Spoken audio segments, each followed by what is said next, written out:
Okay, so we've gone through chrome, plastic, we've done rubber, which is basically bringing up the roughness of your plastic. Clear coat, car paint we've done. Clear glass and frosted glass. That's what we got through. And how to do lighting with HDRIs and a simple light, like a directional light, to get your kind of sun in there. Alright, so the next one we're going to do is emission. So emission, let's find a sphere. Remember, we can press this button up here. Would be something like this. Something that is glowing, it's emitting light. So, let's go, let me hit that. Let me find a sphere that we're not using yet. Might have to add more spheres. Let's use this one. So remember, when we're rendering, you can press 3, and that will make it nice and smooth. It will do the display smooth in the render. So let's add our material. Let's do it the easy way at first. So I like to right-click the object and go to Assign, Favorite Material. And the ones you should be using is Standard Surface. And that will pop up like that. Let's call this Glow Ball. And I usually put an MTL just to keep things organized for material. Then this parameter is down, it's a little weird, it's under geometry. Well, maybe they moved it. Oh, I guess they moved it back to, they made a folder. It used to be in geometry, now it's in emission. So this one's pretty easy. You can increase the weight and automatically it will start looking all flat. You can also plug in a color here. And you'll notice the light is affecting everything around it. And if I go to my sky dome, and if I say my scene is really light, I can click on my sky dome, bring down the intensity of it,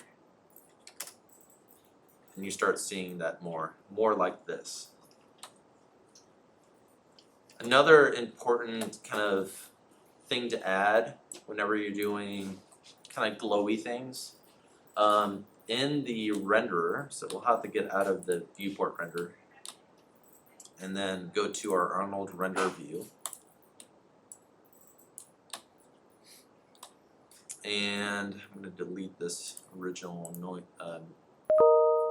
denoiser that we added at first. I'm going to hit play. Usually for things that are glowing, there's usually like a bloom. It's a little bit of like a haze that goes over it. So to add that feature, it would be in the imagers. So I need to click into here, go to add imager. You have a lot of different lens effects and different ways to edit your render. Here's where those denoisers are. You can also color correct, all that kind of stuff. But the one for bloom would be under lens effects. Let me expand this up. And that one would be under bloom here. So I need to increase it. You start to see that nice haze over it. You can go really high, like this. Just be careful with this. This will, let's see if we can see it. If I move and go to a different place here, sometimes your highlights will bloom. So sometimes the really bright whites of your scene will bloom, and if that's not desirable, you'll just need to decrease your bloom here. Or you would do something where you would bring it into another program and limit it in one spot. Another thing in here is vignette. So when you're like finishing your image, vignette is the darkening of the kind of the border of your render. You get that kind of effect. It's a good way of kind of focusing in the area that you want the audience to look at, but you don't want to be too strong with that. I'll just turn that off for now. You can turn off these lens effects as you go, because sometimes this can be distracting. You can kind of see it applying down here because it's really bright. But as you're working, I want you to use this with the glowing eventually when you do the render of the image of the glowing. But turn it off as you're like figuring out your materials. That sometimes can affect your end result. You don't want that to be a factor when you're like dialing in other things. Okay, so that is the glow one. The next one is fabric. Let's find that fabric. I'm gonna select that one. And let's do it this way so it's a little easier to see everything. Remember, we right click, assign favorite material, standard surface. Tickle in my throat. Go to cloth, or name this cloth MTL. And let's look at our reference. Whenever you're making a material, always look at your reference and analyze it. Is it shiny or is it rough? That's the first thing usually. Or you can do like a color. Let's just throw in a color, that's easy. I can color pick this. Find some place that isn't a highlight but isn't the shadow. It's usually a good kind of midway, so we have that. So this material is rough, so we just bring up the rough. Like that. But there's some other factor that is happening here, and that is sheen. So what sheen is the lightening of the edge of something, because there's little fibers that are making the light highlight. So as you can see on the edge, it's lightening up. It's lightening on the profile. And you see the edge of the material.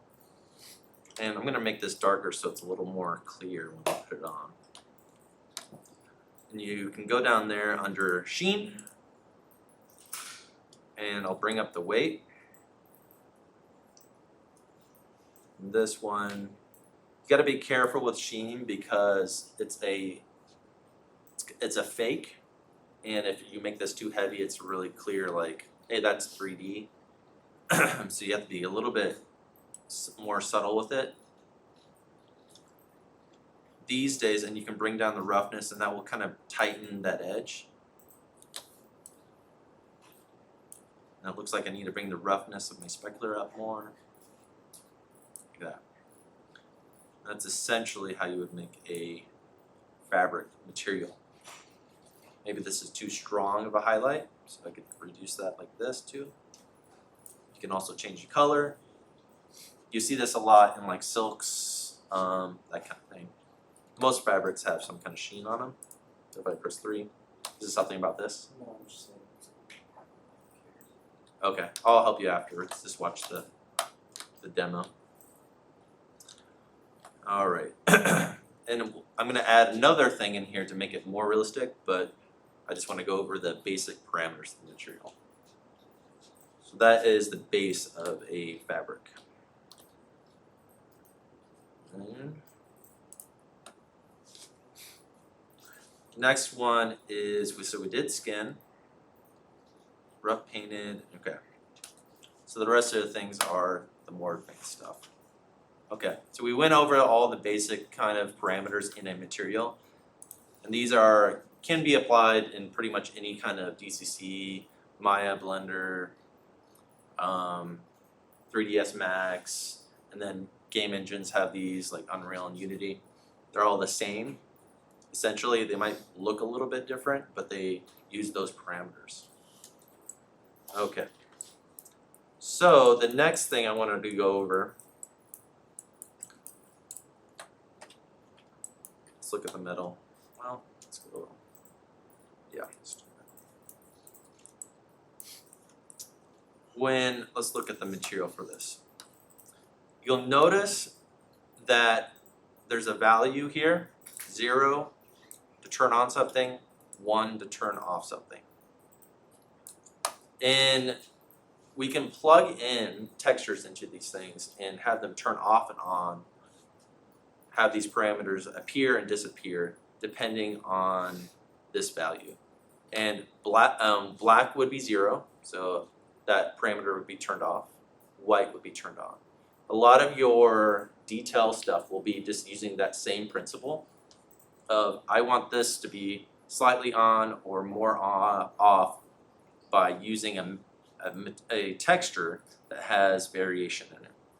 So for instance, if I click this button here and let's do a ramp, you'll notice that the metal is happening on the top and it's turning off on the bottom using this ramp. This is basically being applied on this. So I can adjust this by just sliding this up, and this is what that map is being applied on there. So black is off, and that would be the bottom. White would be on. Okay? So now if I go back here, I'm just gonna, if you add something, you can right click this and break the connection, and that will remove that texture on there. Pull that back on. And a lot of it is adding, if we look at the metal chrome, this might not be the best image because I really polished this, but a lot of it is adding little disturbances or like variation, and a lot of that happens in the roughness. So if I want to add like a little roughness or a little bit of dirt on there, a lot of that is just applied in the roughness. So if I've added you guys like different kinds of textures in here. And one is called like splotchy.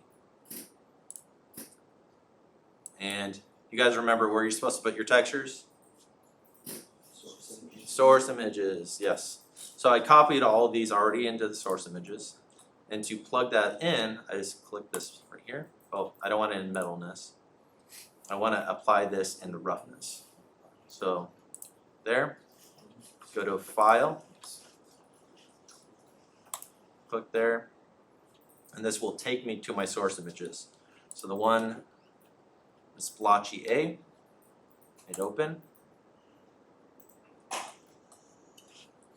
And whenever you're using like a black and white mask or a black and white map, there's a little parameter that you have to remember, and that would be, if you go under color balance, you have to click this alpha as luminance.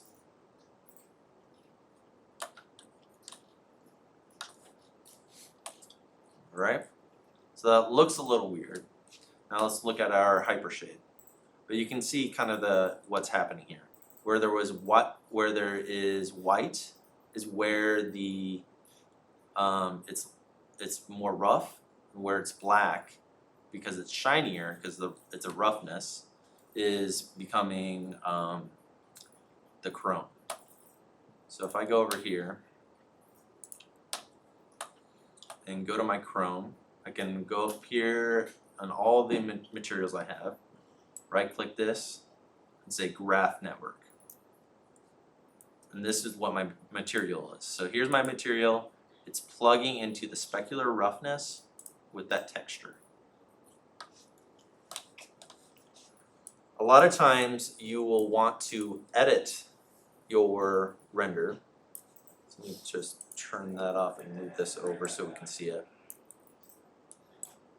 Like this.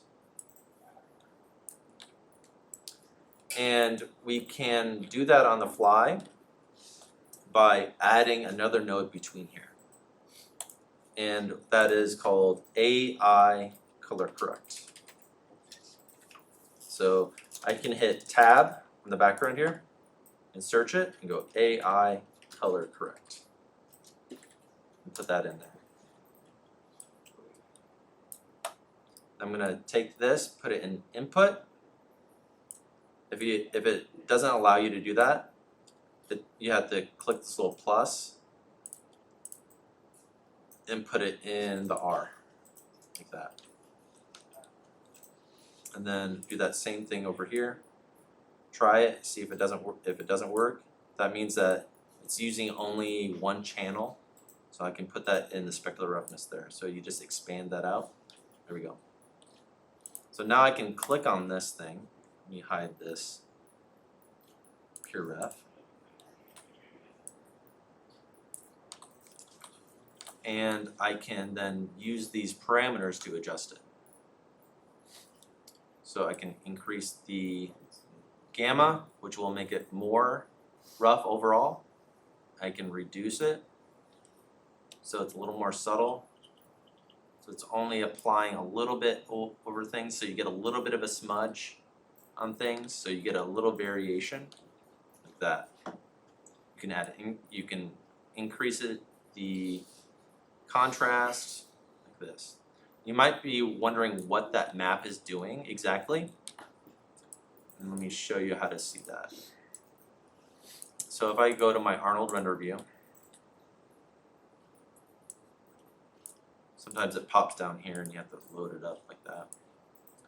It's best when doing this stuff to have two screens because you're usually dialing in one and your render's on the other. I only have one screen, so it's a little more difficult.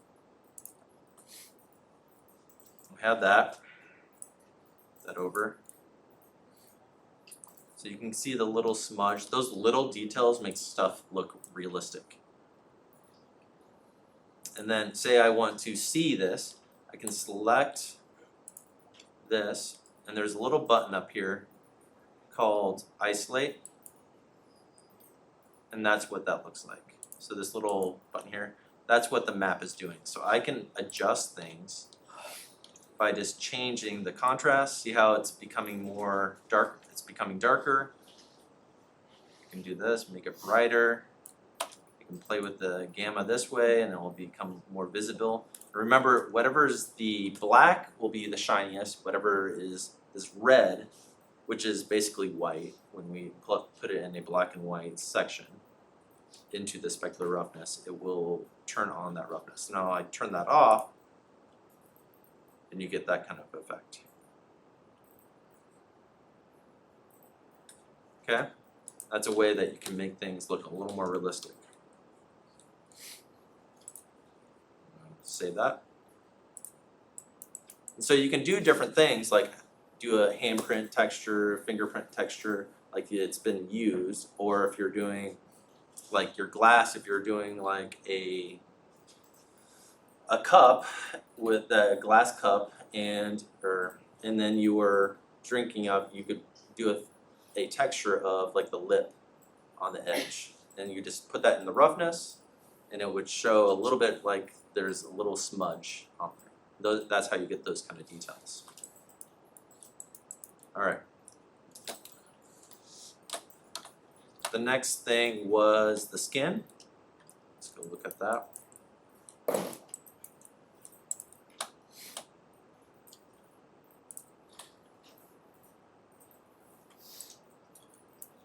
All right.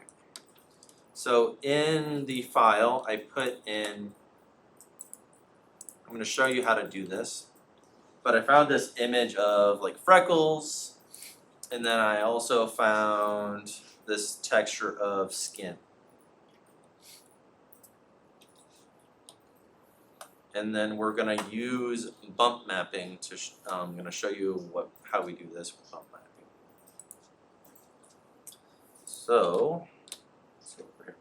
So bump mapping and normal mapping are ways to add surface detail, like it looks like there's actual detail or like bumping. The model is like moving up and down, but it's not really there. It's kind of a fake. And I'll show you how to apply that. So I'm going to select this material. I'm just going to go over here. I selected that model, a way that you can show, you can go up here and find the skin material that you made. If you didn't name it and you're like, oh, I can't find it, you can select the model, right click the background and say graph materials on viewport selection. So that will graph whatever you selected and your material will come up. So we have this material. Move this over. And I want to plug in that bump texture of the skin into the bump channel. So I'm going to go over here. Actually, I can go over here and go down to geometry. So under geometry, there's bump mapping. So if I click that button and then click File, this will automatically put a bump node. So if I look at my Hypershade right now, it put the file node with a bump node. Now if I go here and plug in that texture, which I put in my source images, I'm going to go to Skin, I think that was it, yep. And Skin is also a black and white kind of map, or like bump maps are usually black and white. So if I go hit open, it will look really weird like this. It's because my intensity is too strong. So this is kind of like moving the normals. You remember we could smooth the normals, we can harden the normals. That's the transition between the faces. You can also you can distort the normals on the internal of faces to fake surface detail.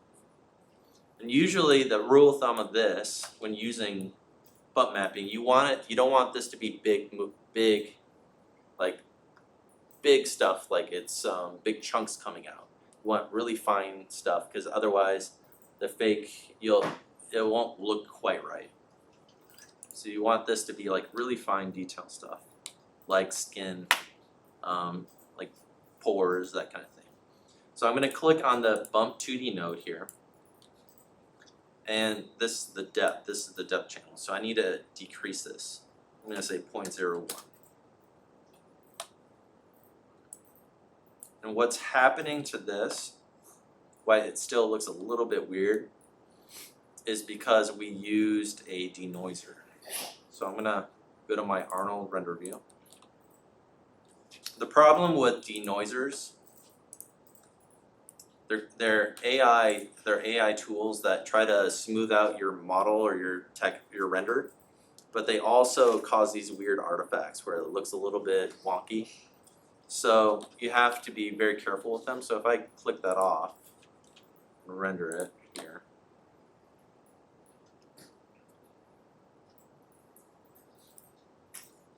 even though it's a little bit noisier, you don't get that weird. It almost feels like it's putting a path on it that you don't want.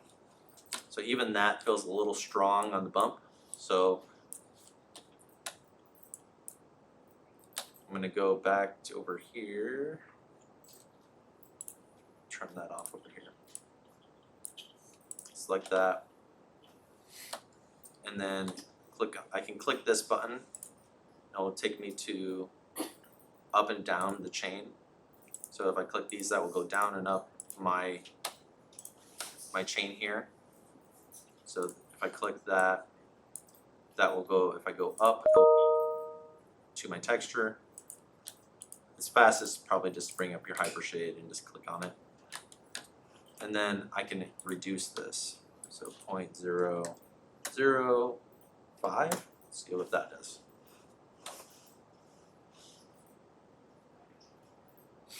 And probably one thing that's causing this to look a little bit weird still is the clear coat, because it's adding a surface material over the bump. So I could probably turn that off. So if I go down to the coat, turn that off, and now it's starting to look more like a skin. Like that.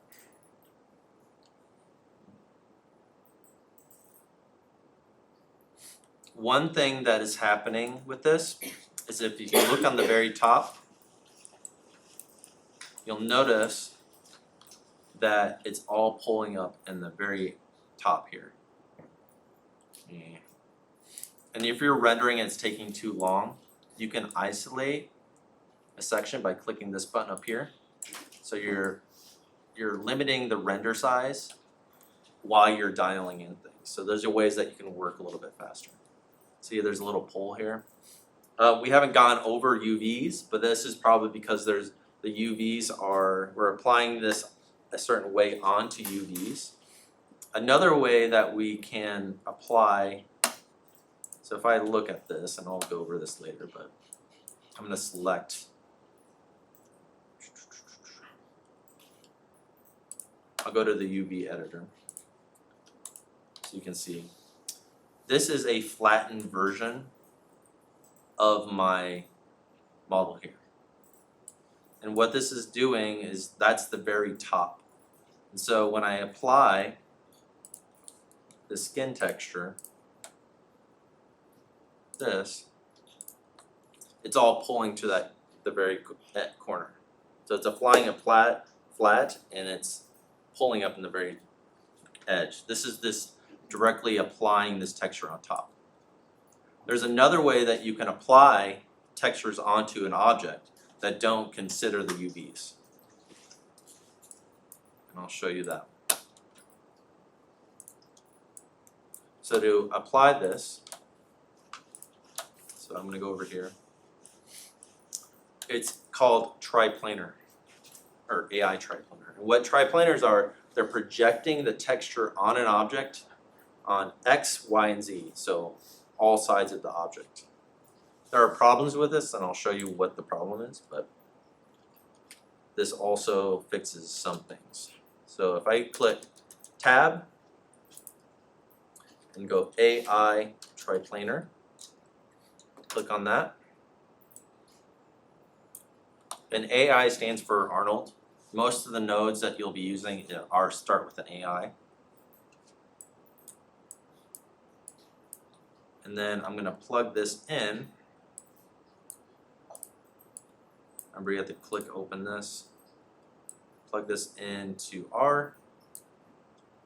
And then plug that down here.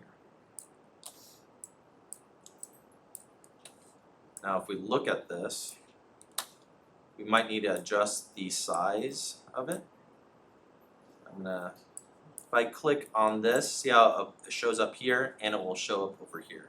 So now that is evenly going over, like this. You can change the scale of this, so I never remember if it's a high number, we'll make it smaller. I usually have to just test it out. So I'll go to 2, and I'll just apply it to one section and start rendering.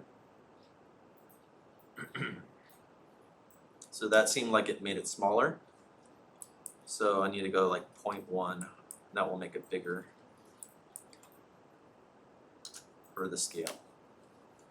That's probably too big, so you're just going back and forth.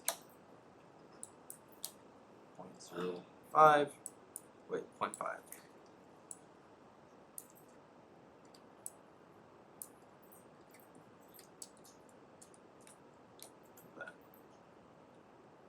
And now that's going to be applied over my object.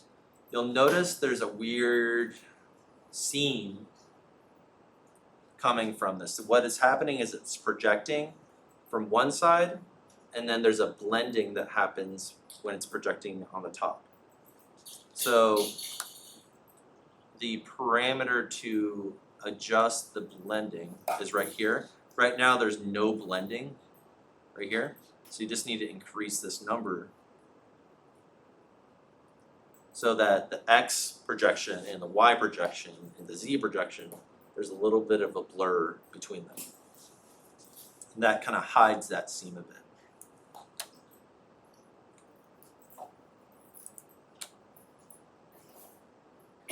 And that kind of disappears.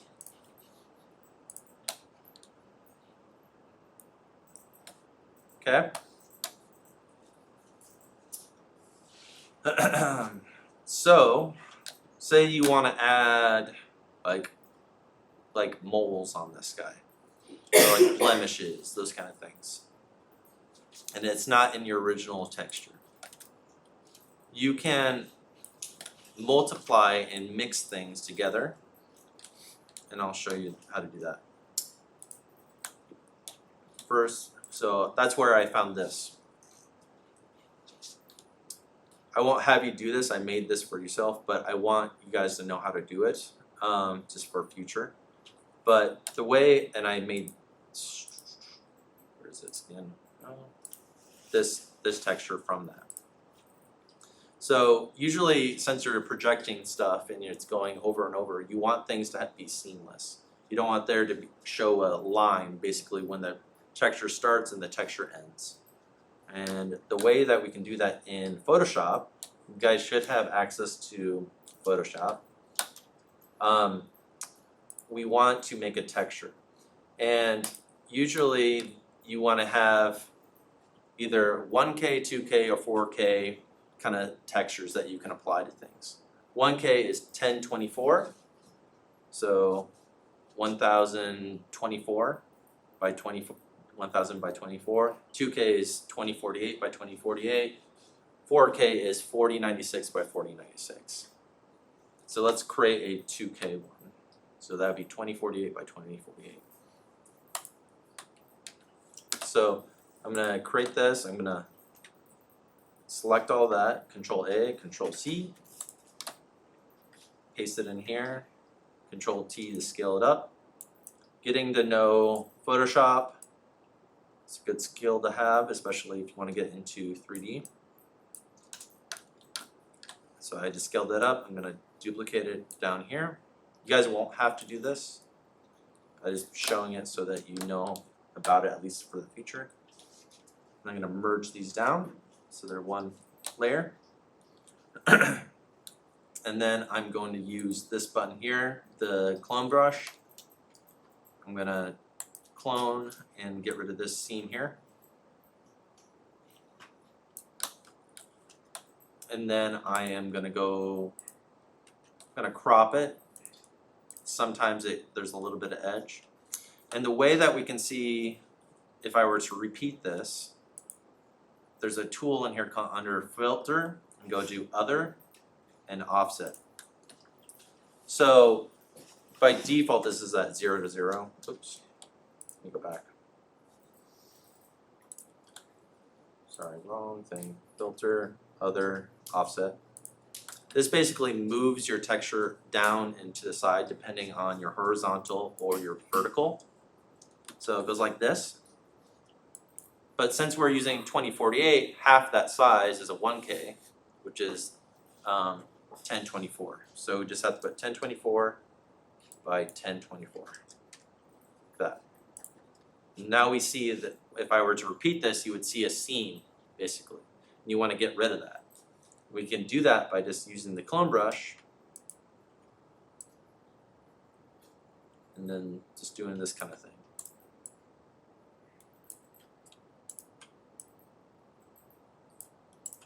Just getting rid of that seam.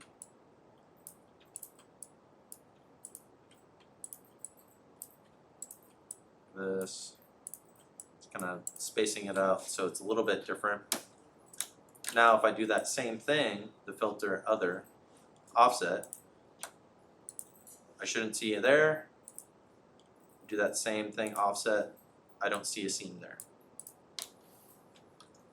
So I want to make my moles to be like, I want this to be a black and white mask so that I can multiply this over my skin. So to do that, I'm just going to go to Control U to desaturate. And desaturate it. I'm going to crunch it down by using levels, Control L. And I only want to see the moles, basically. So I'm contrasting this so I could get a map from it, like that. So that would be a good like mole mask that I can apply to my textures. And then, but I want this to either multiply or add a texture. Black will multiply, so if you multiply 0 to a map, that will apply the black to it. So 0 times, I don't know, 1.5. So yeah, it's a little bit. So if I were to put a gray here,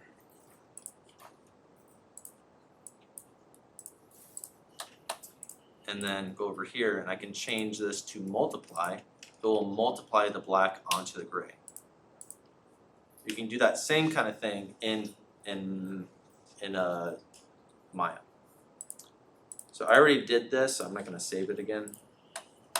And I'll apply that. So if I go to Maya,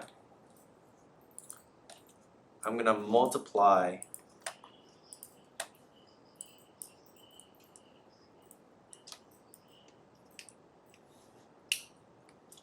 this color onto it. So I'm going to go to skin, and I want this to be in color. So I'm basically just affecting the color. I'm just going to set there. I'm going to put this in probably color here. I could put it in there, or I could put it in base, or both. So then I can go over here and click color and click file. That's plugging in a texture into that subsurface color. Oops, did that wrong, sorry. So we need to plug in a multiply onto there. So I need to go click this button here and go down and go to Arnold and click AI multiply. There we go. And then I can put in that mole mask by doing that same thing. Turn off that search and go to File. Click into here and search for the freckles mask, which is that. So this one is inverted. So if I hit open, this will be the opposite what I want.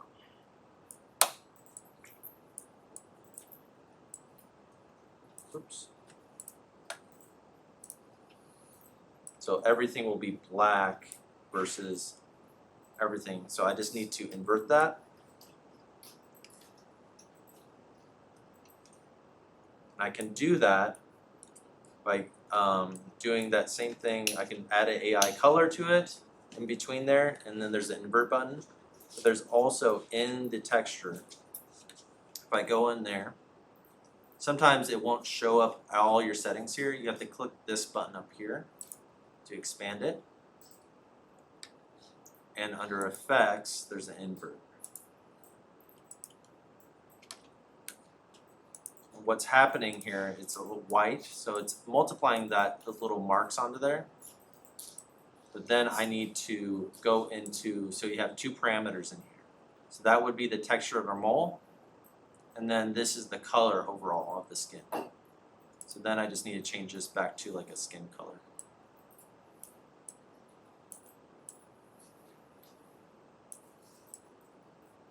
You can color pick it too.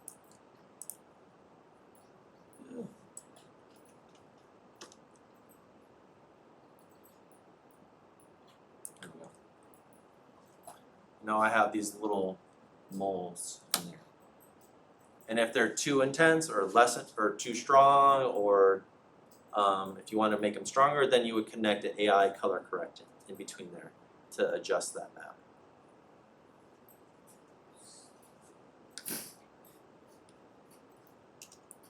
All right. 9:41. So I think the next one we'll do something on Monday. I'm just gonna have people, I'll help people as they go along. The metal one where we're gonna separate the metal from the paint and use a bump, I'll do that on Monday. And I'll move the date for this to probably Friday, but we'll start something different on Friday. Okay? All right. Any questions about any of this stuff? The new, I know it's a little bit of, it's a lot, but I'll help you along. On Monday we have a TA. I requested that because the classes are short and I can't help as many people as quickly, so that will hopefully help with the shorter classes and with any questions that you might have. I also set up a Discord channel in case people have questions that I'll ask him to monitor if you have any questions as you're working from home or from here. It's Noah Paxton, if you know. Yep. If you instead of like importing a sphere when you first made it, if you took like the cube and then smoothed it like you previously, would it not have like room on it? It wouldn't, but you'll still have kind of issues, and I'll show you. So if I create a cube, let me turn off the render so it's faster.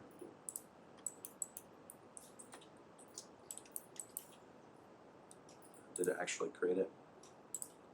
All right. Bring this up, smooth it.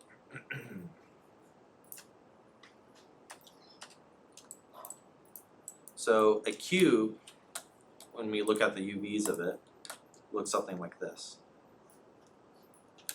So they cut the sides off.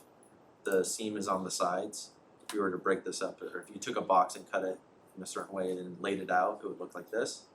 But if we apply a texture to it, assign favorite material, standard surface, go to color, and I'll apply one of the textures that we have.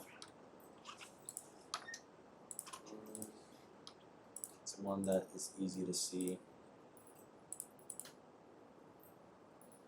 Do color, so this one, and render this out.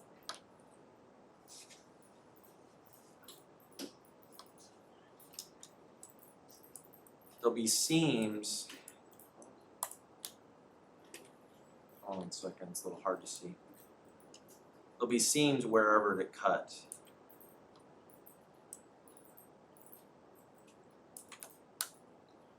The cut would be. It's not super clear where it is though. Hold on.